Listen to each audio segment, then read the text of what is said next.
What's up YouTube, Dan here and welcome to episode 25 of my AC Milan career mode series.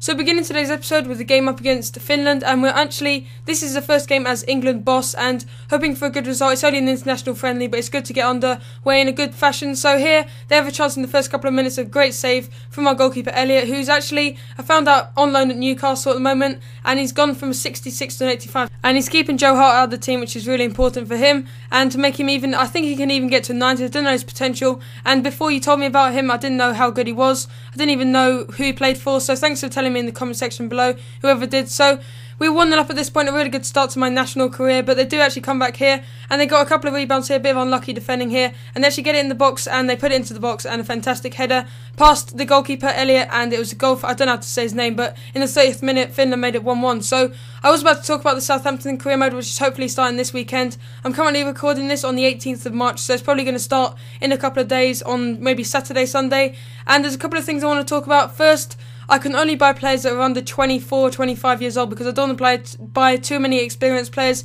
I want to have a team full of just young players with really good potentials. I think that'd be really interesting. And I want to save like the over 25s for my AC Milan career mode because I've got a lot of ideas for that career mode as well. So we actually won that game 2-1 there thanks to a Rooney goal just after half time. So Rooney's going to be one of our key players. Yeah, and Rooney's going to be a really important player for the Euro Championships and the World Cup, which is coming up really soon. We're currently in 2013, so the next Championships are going to be the World Cup, then there'll be the Euro Championships in 2016, I think it is. So we're going into a game up against South Africa, and I decided to sim this game, and it was actually quite a tough game. I just didn't feel like playing it at the time. I'd had a long session of FIFA, so I just thought like simming a game just to have a bit of a rest from playing FIFA and then come back and play some more games for you. So there's actually 2 more games coming up after this, so there's going to be like 3 games an episode. That's what I'm trying to achieve.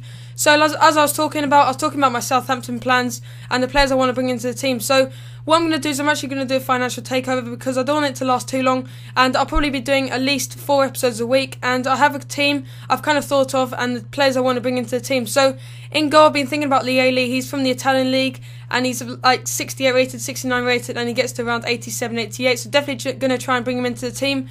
So I'm actually going to opt for a 3 at the back formation because I know the Southampton defenders aren't too good. They have Nathaniel Klein and Luke Shaw, but they can play at centre back, I think. So the first centre back I'm going to go for is Massi. You might have heard of him, Alberto Massi from the Serie B, I think, and he's a really good potential player. He gets to around 88 and he's a really good centre back, and actually ends up with really good pace. I've also got Luis Aguado in mind. I could also go for Ranocchia. I think he's from Inter Milan. If you haven't heard of him, he gets to a really good potential. He's really tall, and he can be the rock in the centre back position. He can be the middle centre back. I like to have 2 pacey centre backs. If I'm playing a 3 at the back, I like to have 2 pacey centre backs and one that's just really strong, like Vidic, or maybe even Nastasic if I can get hold of Nastasic. But once I've done the financial takeover, I'll probably have around 55 million to 60 million because that'll be really good because the players I'm going to buy aren't too expensive, but all of them added up will probably add up to around 30 million, so I'm going to need a bit of money, and I don't want the series to drag on too much like this AC Milan is going to, because this one will probably last around 50 to 60 episodes maybe, and I don't know if I'll get bored of it soon, but I'm definitely not at the moment. I'm really enjoying making the episodes.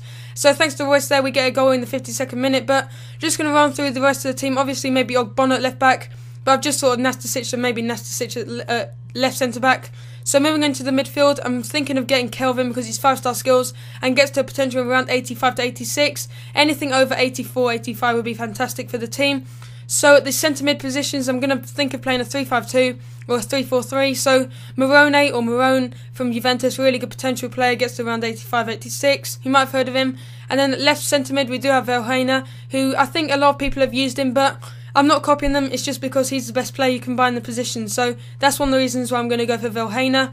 And then left mid, I'm going to go for Fischer maybe, because he's a bit of a more defensively player compared to our left forward, who's going to be Deulofeu from Barcelona. If you haven't heard of Deulofeu, he's from Barcelona, obviously. Barcelona B, who are in the Liga BBVA 2. I don't know what the league is. Adelante, I think it is, or Adelante. But we start the game really bad there. I think it was Kurt Zuma made a really poor challenge, which led to a penalty, but I was talking a bit about the Dortmund team now compared to how they start the season. They have players like Ozil, they have Rodrigo, they have other players I can't remember off the top of my head. They have Nasri as well, I just remembered. So they've built a really nice team because they actually sold Götze, and they've actually got to Stegen as well. They sold Götze to Real Madrid for around 40 million, and they obviously sold Royce to us for, I think it was 20 million plus to Stegen or something. So no, it was 500,000 plus to Stegen, but Royce was worth around 22 million or something like that. So we actually get a free kick here. Balotelli going to take it. Royce wasn't actually on the pitch. And it was quite a poor free kick. He was a bit tired, so that affects the free kick a little bit. But was really unlucky with the shot there, and it hit the post, and he was blocked off a little bit there, which maybe should have been a penalty. Tell me what you think of that. But moving on to Southampton, I was thinking about the striker and the right wing I'm going to play for this team. So a lot of people have been saying to keep Miyuka in the starting lineup because he's really strong and he has really good pace. So definitely going to think of bringing in maybe another striker if he doesn't play too well. But the right forward, sorry. This has been the most popular player in the comment section because I have mentioned the Southampton career mode a lot of times. But actually we get another penalty there. So there's already been 2 penalties in this game. And there's a couple more penalties to come. So it's going to be a Turbe from Porto, I believe. And I think in the new update, I can't find him. But can you tell me in the comment section what team he plays for? Because I can't find him. I don't know if I might be spelling his name wrong. He might have an umlaut or something like that. But he gets to around the 88, 89 mark. So really going to try and get him. He'll be my first target in the series. So it's going to be live commentary. There'll be about 20-minute episodes. And there'll be maybe 4 to 5 episodes a week, and there'll also be my 6 or 7 episodes of my AC Milan, and then there'll be also some Ultimate Team series is coming soon, like Squad Builders, Play Reviews, maybe actually a separate Ultimate Team series maybe coming in the future. So another penalty was given away there, and I didn't put the right player on the tackle, so I actually ended up giving away a penalty, and Ozil was going to take it. Is he going to score? He steps up and he takes a penalty, and it hits the bar and goes way out the box actually, so he hit it really hard. But that game actually finished 1-1. It was a really good result in the end because I did play quite a weak team and we still managed to get a draw out of it. Really important we didn't drop points against Dortmund, and it's really important we stayed ahead of them. So we're actually reaching the end of the episode now, guys. Thanks for watching, and I'll see you in the next episode.